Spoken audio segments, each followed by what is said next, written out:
Benedict, ano ang detalye nitong nangyaring aksidente sa Albay at nasa magkano ang insurance na matatanggap ng mga biktima? Magandang tanghali, Ella. Nasa tig 400,000 pesos kada isang sa kada isang nasawi ang matatanggap nga ng mga biktima at tig 100,000 pesos naman doon naman sa dalawang nasugatan sa insidente. Nakipag-ugnayan kaagad ang Land Transportation Franchising and Regulatory Board sa Passenger Accident Management and Insurance Agency Incorporated o PAMI para matiyak na mabilis ang pagre-release ng insurance para sa mga nasawi at nasugatan sa fatal road crash incident.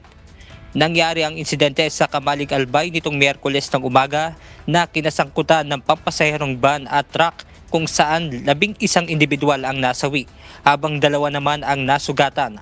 At bilang hakbang ay pinagpapaliwanag at pinatawan muna ng 30 days preventive suspension ng LTFRB ang lahat ng fleet ng Bicol Intercity Transport Cooperative na kinabibilangan ng 10 unit.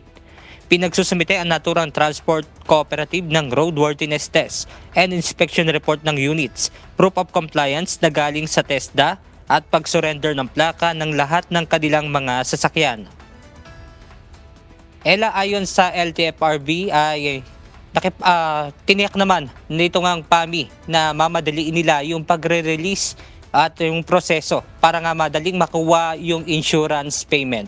At yan muna ang ating update mula rito sa Quezon City. Balik sa inyo dyan, Ella. Maraming salamat, Benedict Samson.